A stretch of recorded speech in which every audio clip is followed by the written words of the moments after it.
Shalom, shalom, bien-aimés dans le Seigneur. Soyez bénis ce soir. Nous sommes dans la joie de nous retrouver encore une fois de plus ce vendredi, le vendredi 5 décembre 2025. Très bientôt, on est en train de commencer à faire le compte à rebours parce que dans 26 jours, c'est la fin de l'année 2025. Nous voulons prier pour notre live de ce soir et recommander tout entre les mains du Seigneur. Tendre Père, nous bénissons ton nom parce que tu es le Dieu Tout-Puissant.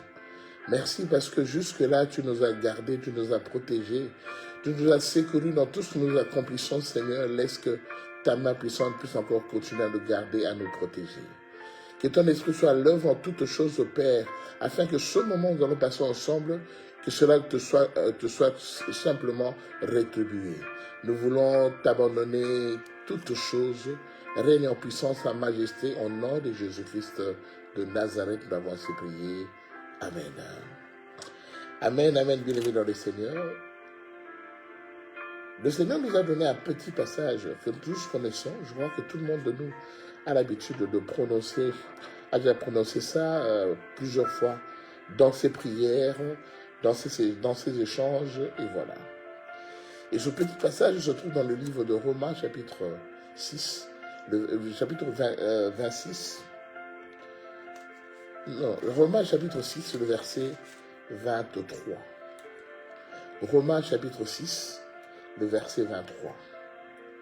Ce passage nous dit ceci exactement.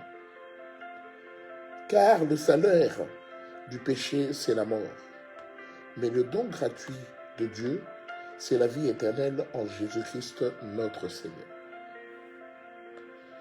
Le passage nous dit ceci, car le salaire du péché, c'est la mort. Donc, l'apôtre Paul, quand il s'adresse aux Romains, il leur fait comprendre que le salaire du péché, tout péché porte un salaire. Tout péché de quelle nature qu'il soit, ce péché a un salaire. Voilà pourquoi nous avons intitulé notre enseignement de ce soir, le salaire. Bien aimé, il y a un salaire par rapport à tout péché. Mais le péché dont il est question ici, parce que toute la confusion vient à ce niveau-là, on parle du péché sans S.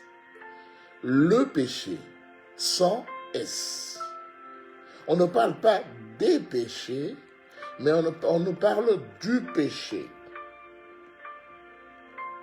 Et le péché dont on parle ici, c'est le péché pour lequel il est écrit dans le livre de Romains, chapitre 3, le verset 23. La Bible dit, il n'y a point de distinction, car tous ont péché et sont privés de la gloire de Dieu. Donc vous voyez bien que le péché, le salaire du péché, c'est la mort. Et ce péché-là, unique, seul, on en parle dans Romains chapitre 3, verset 23, qui nous dit « Car tous ont péché et sont privés de la gloire de Dieu. » Même un enfant qui naît aujourd'hui, il a péché.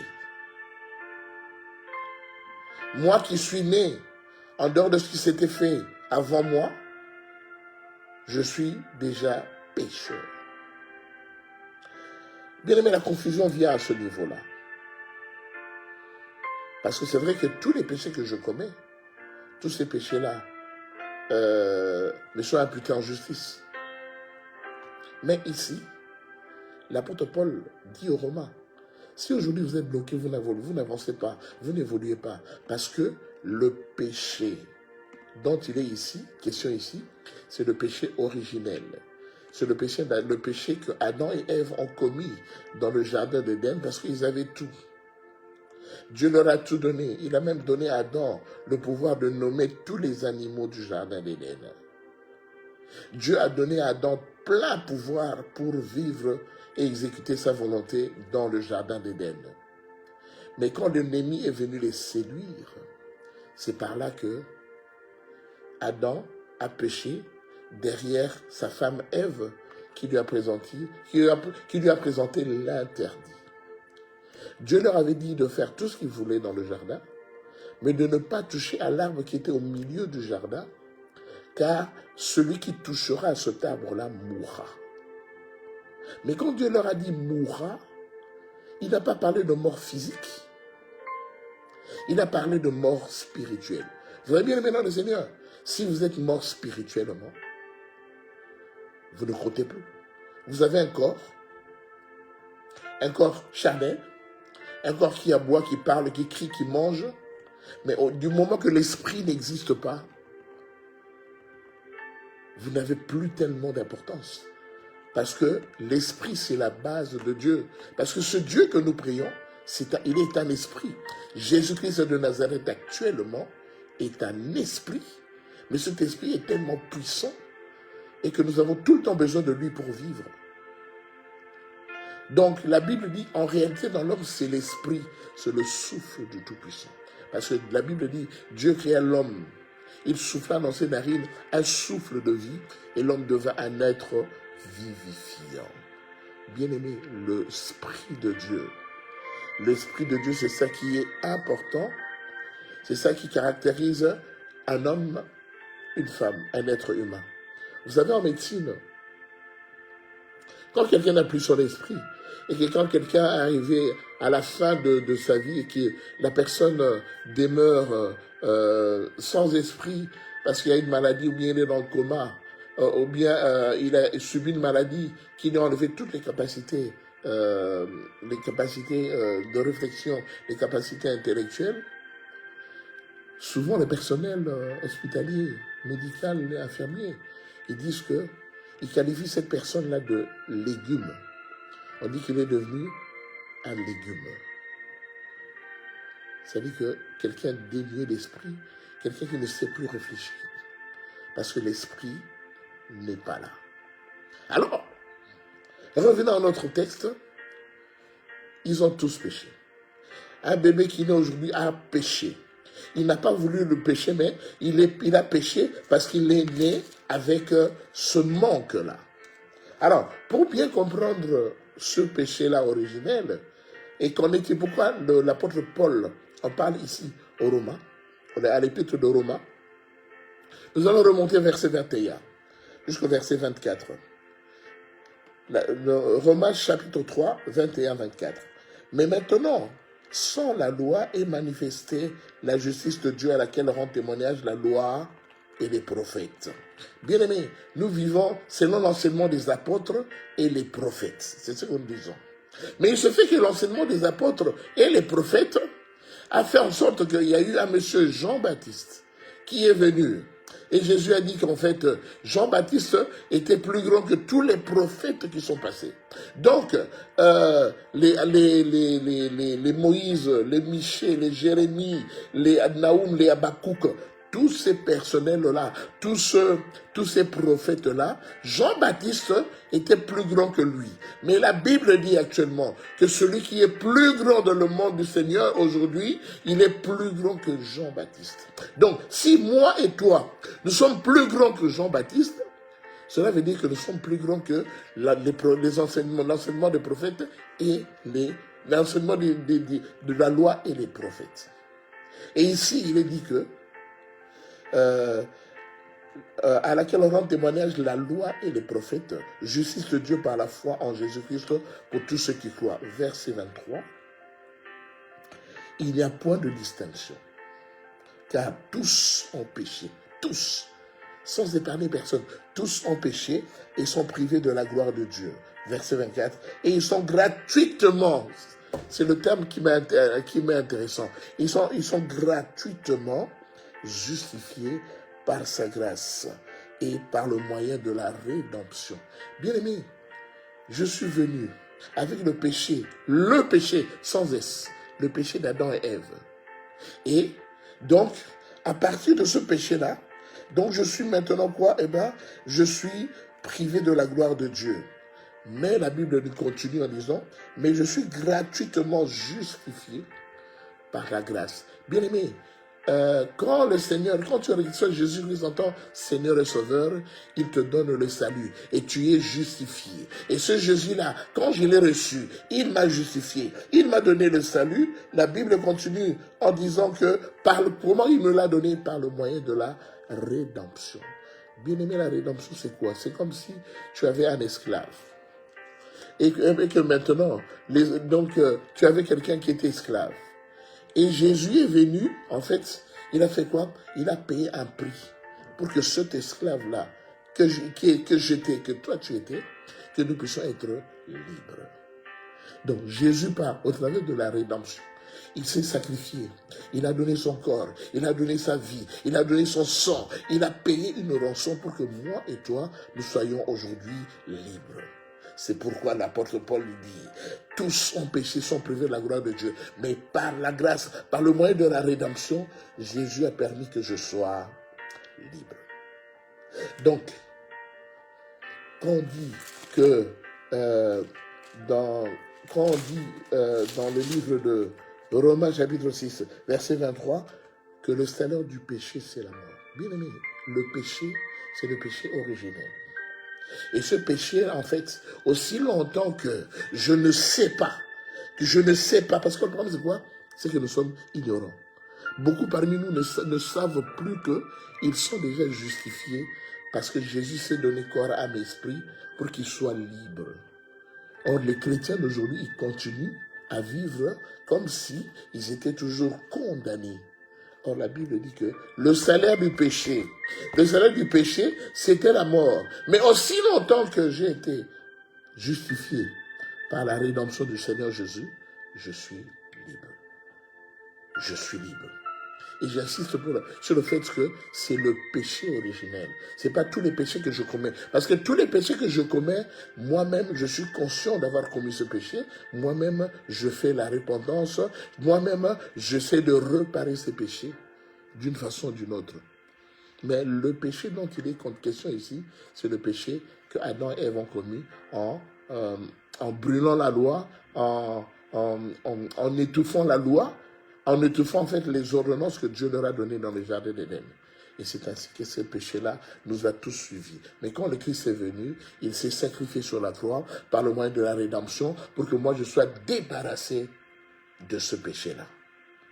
Je ne sais pas si vous connaissez, parce que souvent, quand nous lisons ce verset, nous disons, car le salaire du péché, c'est la mort. Je fais l'impudicité, je commets l'adultère, j'ai volé, j'ai fait ceci, j'ai trompé ma femme, j'ai trompé mon époux, et tout ça. Bien aimé, au travers de ce verset, les gens interprètent cela mal. Je voulais juste te rassurer que le salaire qui donne le péché, le salaire qui donne la mort, qui était dans le jardin d'Éden, le salaire que Adam et Ève ont fait en transgressant la loi que Dieu leur a donnée de ne pas toucher l'arbre qui était au milieu du jardin, eh bien, ce péché-là, son salaire, c'est la mort. Or, moi, je suis exempté de la mort parce que Jésus-Christ a payé tout sur la croix pour moi. Jésus s'est sacrifié pour moi sur la croix et il m'a donné, au travers de cela, il m'a donné la paix, il m'a donné la joie. Je suis libre, je ne suis plus concerné par ce verset. J'aimerais seulement que dans la tête de tout un chacun, que cela soit clair. Parce que ce dont il s'agit ici, ce n'est pas ce que toi tu crois. Mais ce dont il s'agit ici, c'est le péché originel. Mais pour cela, Jésus t'a déjà libéré de cela et que tu es libre. Voilà pourquoi ce soir le Seigneur est né afin que nous puissions rappeler que le salaire du péché originel, c'est la mort. Mais le don gratuit, il est bien écrit, le don gratuit de Dieu, c'est la vie éternelle en Jésus-Christ notre Sauveur. Et j'aimerais, au travers de ce passage, demander, inviter à tous ceux-là qui n'ont jamais et qui n'ont pas encore choisi Jésus comme Seigneur et Sauveur, à pouvoir le choisir aujourd'hui. Bien aimé, vous savez, Jésus revient bientôt. Il peut venir ce soir, il peut venir pendant la nuit, il peut venir demain matin.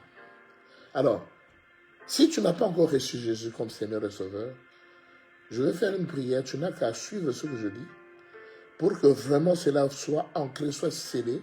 Parce que si Jésus est arrivé ce soir ou demain matin, sache que tu ne partiras pas. Mais quand tu le reçois, en tant que Seigneur et Sauveur, sache qu'en fait, le Seigneur va te donner le salut et il va te justifier. Parce que c'est vrai que la mort arrive pour ceux qui périssent. La mort arrive pour ceux qui ne comprennent pas que nous sommes dans le Seigneur. La mort arrive pour ceux qui croient que ce sera une mort physique. Non, ce sera une mort spirituelle. Or, quand on est mort spirituel, on n'existe plus.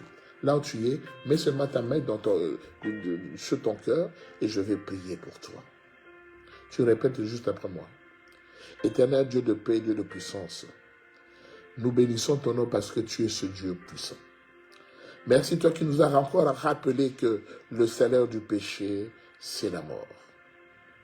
Seigneur, je n'étais pas présent, je n'étais pas existant encore. Adam et Ève ont commis ce péché au jardin d'Éden. Mais toujours est-il que, à cause du fait de la progéniture, j'ai écopé de ce péché. Mais je viens devant ton trône de gloire, comme tu as dit que tu m'as donné un don gratuit, afin que ce péché ne puisse plus avoir de l'influence sur ma vie. Parce que le don gratuit que tu m'as donné, c'est Jésus-Christ de Nazareth. Voilà pourquoi ce soir, j'ouvre mon cœur et je reçois Jésus-Christ de Nazareth dans mon cœur comme mon Seigneur et mon Maître personnel. Toute ma vie ancienne est passée. Voilà, je commence une nouvelle vie avec Jésus qui m'a permis d'être exempté du péché qui conduit vers la mort. Merci Seigneur, toi qui es Dieu. Merci Seigneur pour cette grâce particulière. Merci Seigneur pour ce sacrifice sur la croix que tu as fait pour que moi je sois sauvé ce soir. Sois béni au nom de Jésus-Christ. Amen. Amen, amen, bien-aimé dans le Seigneur. On ne sait pas quand est-ce qu'il va arriver. Mais ce qui est sûr, qu'il arrivera pour que l'enlèvement se fasse. Soyons seulement préparés, comme des soldats, qui sont toujours prêts, parce que quand la guerre va éclater, ils sont d'office volontaires. C'était un grand plaisir de passer ce moment ensemble avec nous. Quelquefois, les éléments de base, les prières de base, quelquefois c'est important que nous puissions nous remémorer cela, nous le remettre encore dans notre esprit, parce que même si on est chrétien, n'oublions pas les préliminaires. Cela est très important pour notre survie, parce qu'après cette vie sur la terre, il y aura une autre vie. Et pour préparer l'autre vie, c'est maintenant qu'il faut le faire. Il ne faut pas attendre que l'enlèvement se fasse. Soyez bénis. Shalom, shalom.